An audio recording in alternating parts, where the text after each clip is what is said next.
Hi, 1A. Welcome back to Story Time. We're going to read our second story this week, which I've chose, The 101 Dalmatians. It's by Disney. It's a very good story, so I wanted to share it with you, so stay tuned. So this is Disney's 101 Dalmatians. This is adapted by Justine Corman and illustrated by Bill Langley and Ron Diaz. Pongo, Perdita, and their 15 puppies lived in a cozy little house in London. Their humans lived there too. Roger, who was tall and thin and played the piano, and Anita, who laughed a lot. They all got along splendidly and were very happy. Then one day the doorbell rang and in came Cruella de Vil, Anita's old friend from school. "I'm so glad the puppies have finally gotten their spots," Cruella said, stroking their soft fur. "I'll pay for them now." "Pay for the puppies?" gasped Anita.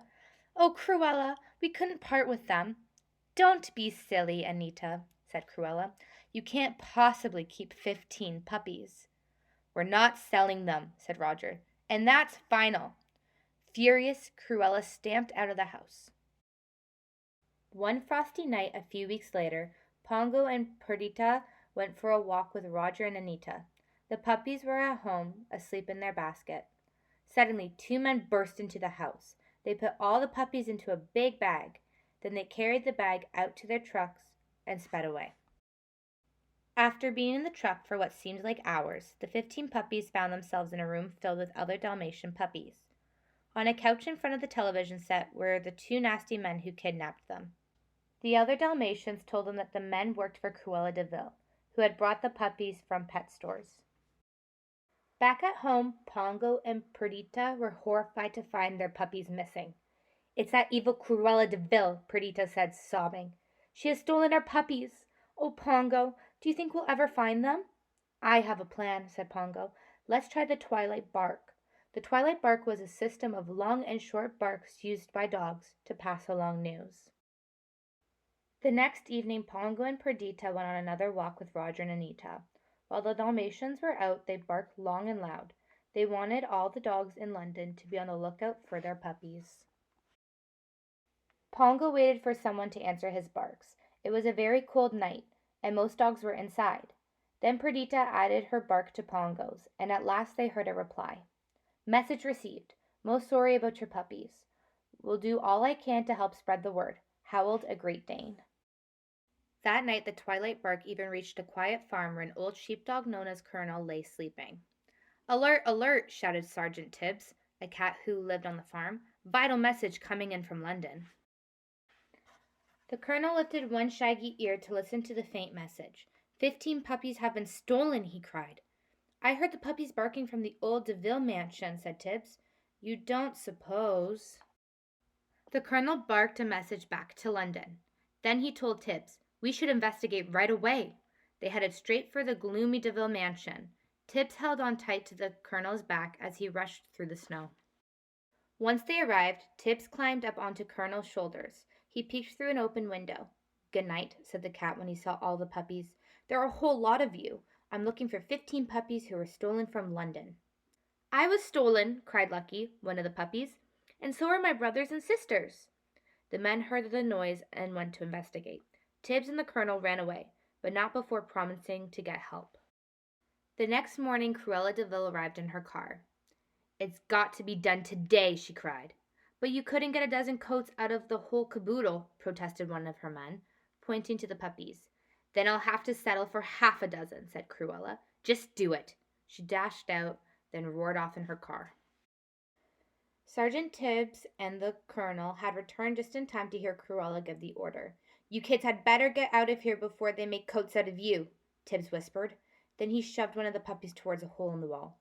"It's too small," protested the pup. "Squeeze!" ordered Tibbs, and the puppy got through. One by one, the other puppies followed. Suddenly the two thugs realized that the puppies were escaping. The chase was on. Tibbs and the puppies scooted through the dark halls of the mansion. Soon they found themselves trapped at a dead end. The thugs raised their clubs to strike. At that moment, Pongo and Perdita crashed through the window with the blast of glass and freezing air. The angry Dalmatian parents fought off the astonished men as all the puppies scampered to safety.